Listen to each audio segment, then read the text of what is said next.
علماء فرماتے ہیں کہ اصلاً امام زمانہ سے بے توجہی گویا اصول دین سے بے توجہی ہے، اور لگ یہ رہا ہے کہ ہم سب کے سب غفلت کے ایک زندان کے اندر قید ہوئے ہوئے ہیں، اور فقط منقبتیں پڑھنے کو، شاعری کرنے کو اور کیک کاٹنے کو کافی سمجھ لیا گیا ہے، اور سمجھا یہ جا رہا ہے کہ گویا یہی معرفت امام ہے۔ ان سب چیزوں کی بھی اپنی اپنی جگہ پہ الگ الگ اہمیت ہے، اس میں کوئی شک نہیں ہے، لیکن فقط یہی چیزیں کافی نہیں ہیں۔ دیکھیں، جس طریقے سے اگر آپ اصل دوا بیماری کی نہ کھائیں اور وائٹامن کھاتی رہیں تو کافی نہیں سمجھا جائے گا، مذمت کی جائے گی۔ واجب نمازیں اگر کوئی نہ پڑھے، فقط مستحب نمازیں پڑھتا چلا جائے، کافی نہیں سمجھا جائے گا بلکہ مذمت کی جائے گی۔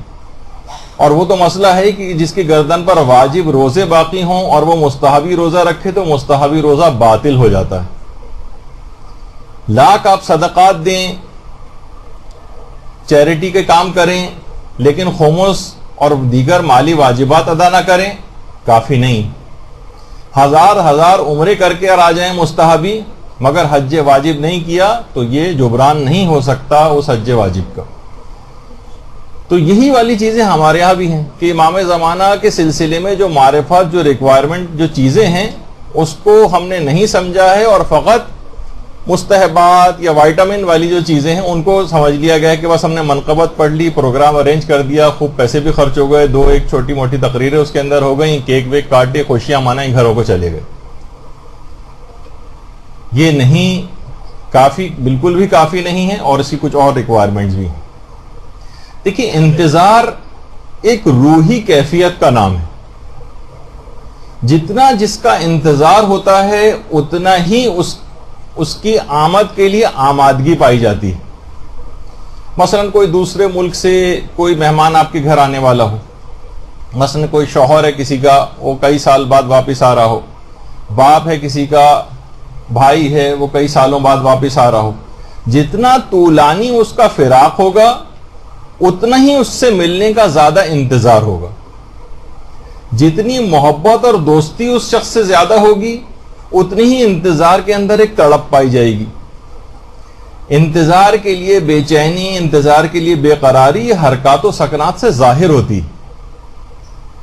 اچھا، اس روحی کیفیت کا، اس انتظار کا کوئی ایک مظہر بھی منتظرین امام زمانہ میں نہیں پایا جا رہا۔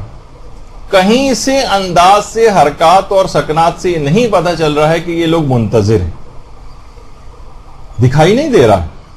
دیکھیں، جب کوئی مہمان کسی کے گھر میں آ رہا ہوتا ہے تو گھر کو صاف ستھرا کیا جاتا ہے، لباس صاف کیا جاتا ہے، اپنے آپ کو ٹھیک ٹھاک کیا جاتا ہے، اور جتنی شخصیت مذہبی ہوتی ہے، مثلا بالفرض آیت اللہ سیستانی آپ کے گھر آنے والے ہوں، جتنی مذہبی شخصیت ہوگی اتنی ہی مذہبی صفائی آپ گھر کے اندر کریں گی، کوشش کریں گی کوئی ایسا ویسا میگزین کہیں رکھا ہوا نظر نہ آ جائے ڈرائنگ روم میں جہاں ان کو آ کر بیٹھنا ہے، ٹی وی اس طرح سے کھلا ہوا نہ ہو کہ ہر چیز اس کے اندر آ رہی ہے تو وہ کیا سمجھیں گے، آپ گانے بند کریں گی، فلمیں بند کریں گی، چینلوں کو ادھر سے ادھر کریں گی۔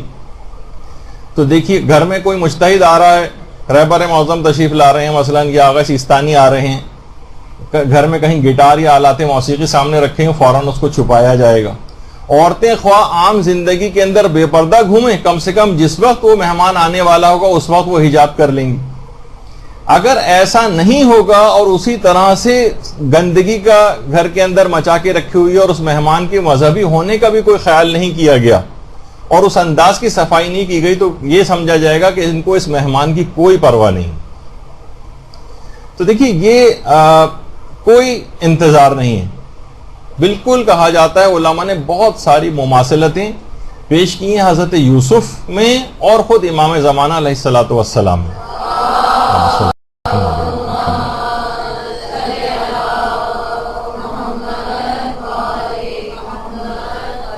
ان میں ایک مماثلت ہے حضرت یوسف میں اور امام زمانہ میں، وہ ہے بے قدری۔ کاروان والوں کو بھی اور ان کے اپنے بھائیوں کو بھی حضرت یوسف کے کوئی بھی معرفت نہیں تھی، کنویں میں ڈال کے ان کو دور کیا جا رہا تھا، معرفت ہی نہیں رکھتے تھے، اور بے قدری کی اس کیفیت تھی کہ ایک نبی خدا ان کے درمیان میں موجود ہے۔ کاروان والوں نے انتہائی کم قیمت پر جا کر فروخت کر دیا تھا حضرت یوسف کو بازار میں، بے قدری۔ اور یہی تقریباً شیعوں کی آج کیفیت ہے کہ جو مقام امام تھا، جو امام کی معرفت تھی، گویا اپنی دنیا پرستی کی وجہ سے، اپنی سطحی خواہشات نفسانی کی بنا پر ان کے پیچھے اپنا اتنا بڑا نقصان کر لیا، اور اپنا رابطہ اور ارتباط اپنے عمل کی وجہ سے امام سے توڑ لیا۔ قولاً تو نہیں توڑا، قولاً تو ذرا ڈرتے ہیں زبان سے الفاظ نکالتے ہوئے کہیں کوئی بڑا نقصان نہ ہو جائے، لیکن فعلاً اس بات سے انکاری ہیں کہ ان کا کوئی امام بھی ہے۔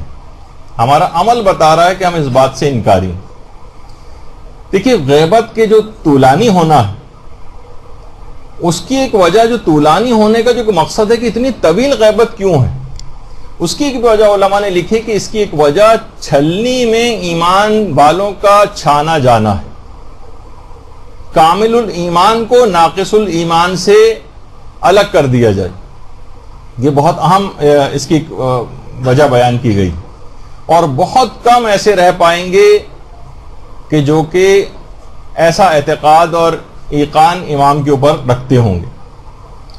تو بہرحال توبہ کرنی ہے، کوشش کرنی ہے، اور امام ہی کی مدد سے اس مقام کو حاصل کرنا ہے کہ کسی بھی طریقے سے ہم اپنے سیرت اور کردار کو امام کی سیرت اور کردار اور ان کے اخلاق کے سانچے کے اندر جو ہے وہ ڈھال سکیں۔ برحمتك يا أرحم الراحمين وصلى الله على محمد وآله الطاهرين.